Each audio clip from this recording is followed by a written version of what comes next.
So I recently hit 6 figures in my business. Wild.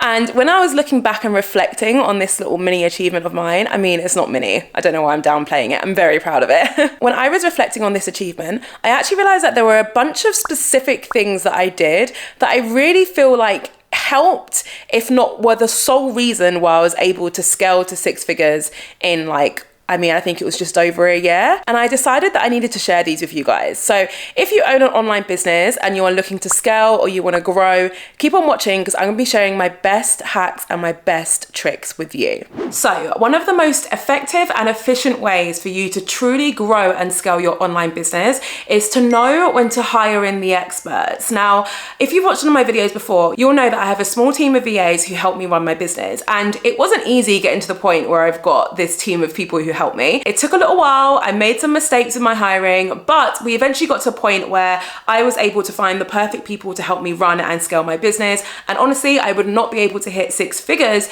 if I didn't have these people working within the company, right? So you might be thinking, okay, great, I would love that, but how do I even go about finding the right experts to help me scale? Well, you're in luck because the sponsor of today's video is Maple, and Maple are the absolute market leaders when it comes to hiring experts to help you grow and scale your business. Now, Maple has been trusted by a whole suite of incredible brands to help them hire and find talent, such as Amazon and Samsung. Not only that, but the freelancers that Maple have on their books are actually the top 5% of marketing experts in pretty much any industry. Like, how wild is that? What's really cool about Maple is that their platform is backed by AI, which means that they're able to find the right marketing expert to truly help you and your business based on their experience, but also based on your wants and needs. But not only that, they continue to use technology to ensure that they are continuously monitoring whether or not the campaign that you've created with their freelancer is actually performing well. So they're not the kind of company what matches you with someone and then just kind of says, bye, good luck.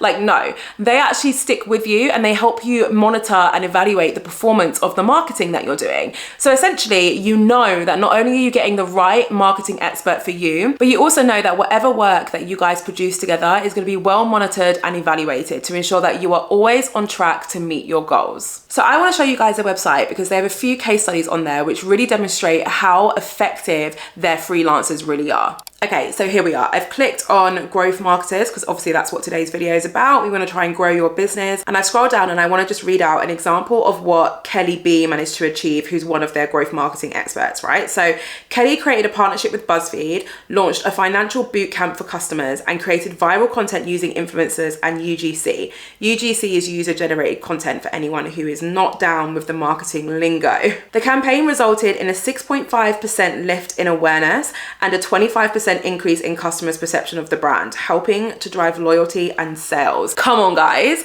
How incredible is that? We're talking about a freelancer actually did that from them. So that is something that someone who works in-house usually does for a brand. To be able to hire a freelancer with that much experience and who's that talented using a platform like Maple is incredible. So if you're looking to truly grow, expand your team, and hire some really, really talented freelancers, I highly recommend checking out Maple. I've also got a treat for you. If you use code JADE300 at checkout, you get $300 off your order. So the link for Maple is in my description, of course, as is the code. Let me know how you guys get on. I'm sure Maple's freelancers are really going to help you guys grow and scale your business. So one of the first things I recommend you do is to start getting serious about social proof. Social proof is essentially any piece of content which proves your product or your service. So think testimonials, reviews, things like that. Now, if you're like me, when you started out, you probably was aware of the importance of social proof and testimonials, etc. You probably would have known that was important. So you probably asked people who you worked with or customers to share some testimonials, and then maybe you kind of scattered them around your website and then you just kind of called it a day. Now, whilst that's a good approach, if you really want to scale your business to the next level, I recommend you start getting more strategic with how you use and also how you gather social proof. So for example, as I began to grow my business, I realized that whilst I was getting testimonials from my customers and my clients, I wasn't making a direct effort to get testimonials from more of my clients. So as I started to grow my business, I realized that, yeah, I was getting testimonials from my clients or from members of my membership club, but I was kind of waiting around for people to send me their testimonials. Like, I wasn't making a huge effort to get testimonials from everyone who I worked with. And that's a bit of a mistake. That is a missed opportunity. So I switched it up a bit and I thought, okay, I'm going to really start focusing on my efforts to get testimonials now. And actually what I started to do was reach out to anyone on my membership club, for example, who had shared a win on the Facebook page in recent months. I reached out to them and I asked for a testimonial. But not only that, I actually offered to draft the testimonial myself. And I should flag here that I'm saying myself, but it wasn't actually me who redrafted the testimonial because I am not a copywriter. My amazing marketing VA actually done it for me. The reason why this worked and why I recommend you do something similar is because a lot of people actually talk themselves out of sharing a testimonial because they don't want the pressure of writing this amazing piece of copy. I didn't actually realize this was a barrier until recently. And the second I started offering people like, hey, you can just send me some notes if you want and we could turn it into a testimonial and you can approve it, everyone was like, oh my God, yeah, then no problem. And suddenly I was getting responses from pretty much every single person I emailed, and everyone was so happy to help out because they knew that they didn't have to write the testimonial themselves. Of course, the final version was approved by them. Always get approval for any form of social proof if you want to use it in your marketing channels. But that's just one way that I managed to kind of step up my approach to social proof. Other things you can do, and also other things that I'm looking into, is to start requesting video testimonials. So this is actually the most powerful form of testimonial that you can share with potential customers or clients. When someone actually shows their face and you can actually hear someone's experience with your brand, like through a video format, it's pretty powerful. It comes with a lot of trust and it usually is really, really great at really upping your conversion. So that's another thing that I'm going to be looking into in regards to social proof. So one of the main things that I did that really helped me scale was to transition my business model from one-to-one to one-to-many. Now, whether or not this section of the video will be relevant to you may depend on the type of business that you have. I have a service-based business. So when I say one-to-one versus one-to-many, I'm referring to me working with people one-on-one versus me working with people at scale, at mass, right? So I still work with people one-to-one. However, it's far fewer people than I used to. When I was first starting out, I was working with a lot of clients on a one-to-one basis. So when I decided that actually I wanted to scale a bit and I wanted to work with more people, impact more people, help more people, I realized that that would require me to actually create a new product or service. So I went ahead and I created my Instagram marketing course. I also created the Creators Club, which is my membership. And both of those are an example of one-to-many. So if you are in a similar business type in the online business world or service providers, and you are really looking to scale your business, so you're not just starting out, you've already had your experience with working with people one-to-one, I would highly recommend looking into a one-to-many product or service. Now, a few caveats that I have to flag here. One-to-many is not easy. It usually requires a lot of upfront work, and if you do something like a membership, it requires a lot of continuous work as well. Now, even though it's not easy, it's very rewarding because suddenly you're helping so many more people. However, that does usually require a team so people can help you run things on the back end. Don't let anyone tell you that creating a course is super passive and you never need to work again, because that's not true. There is customer service and there is support required, and usually quite a lot of admin, so that's worth bearing in mind.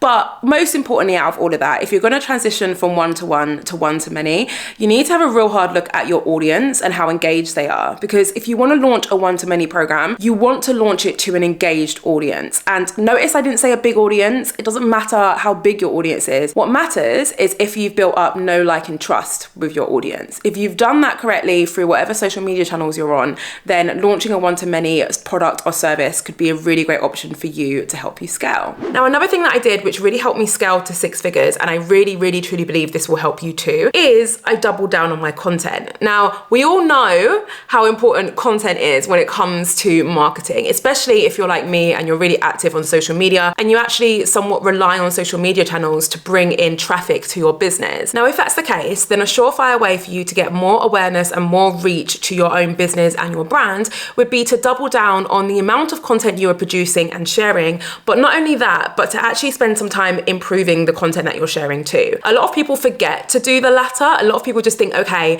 I need to share more content now. I need to be on more social media platforms. That's how I'm going to scale my business. But that does not work if you're also taking the time out to truly improve your content. So I did this in a variety of different ways. Now, one way I did that was by studying people who shared similar content to mine. And when I say similar content, I don't necessarily mean people who are in the same niche as mine.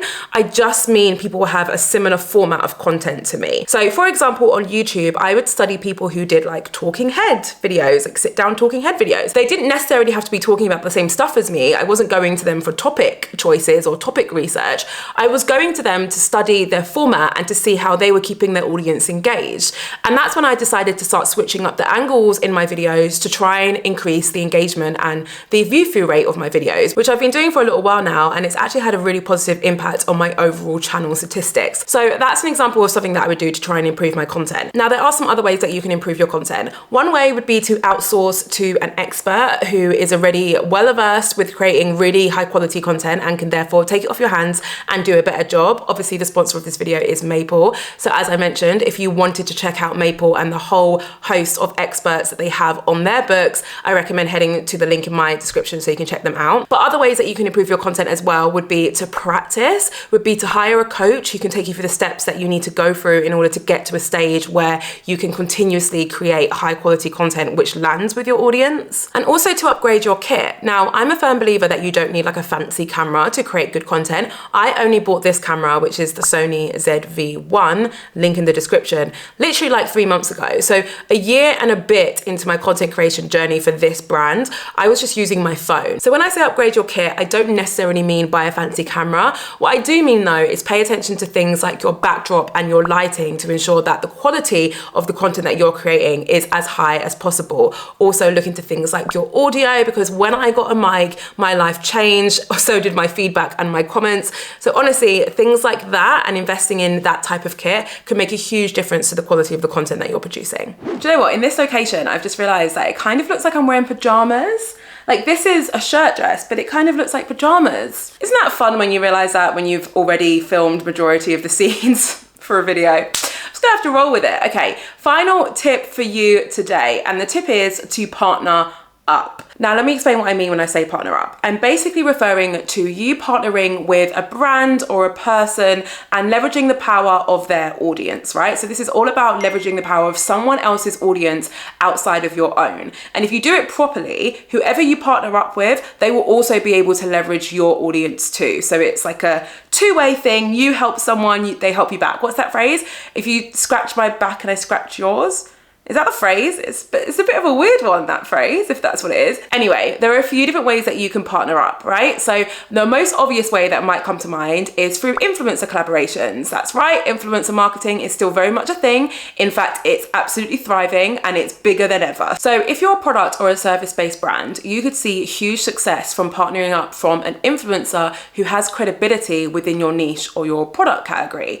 Notice here that I said an influencer who has credibility, because I think that's more important than partnering with an influencer who has a huge audience. If you partner with someone who has credibility within a specific niche, that usually means they have an engaged audience. It doesn't really matter how big their audience is. If their audience are engaged and they really value their opinion, then partnering with someone like that is going to massively help you grow your business. If you're looking for influencers, I do have a membership club which has a bunch of different influencers and content creators from a whole range of different niches inside. So hit me up, because I'm sure I've got loads of people who would love to work with you. Now, another way that you can partner up, and this is actually a way that I did this year that really helped me out, is by featuring on other people's podcasts. So I was on 3 different podcast episodes. I'll put a link to them below earlier this year, and they did huge things for my profile. One in particular, Social Media Examiner, which is a very big podcast. It's a very big brand, brought in so many new leads for me, right? Because that was a credible podcast. So by me featuring on the podcast and, you know, me dropping some gems and helping people out in that episode, it gave me a lot of credibility by association.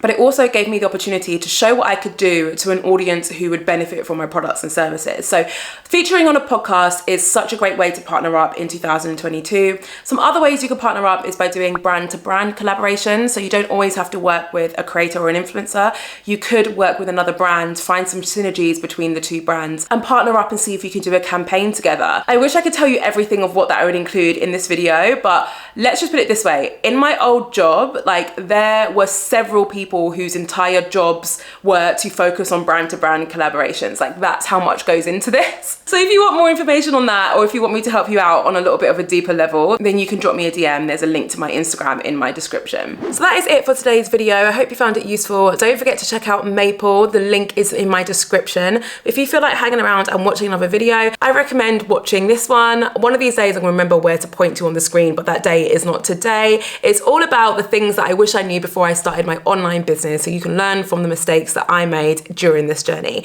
Thank you so much for watching. I will see you in my next video.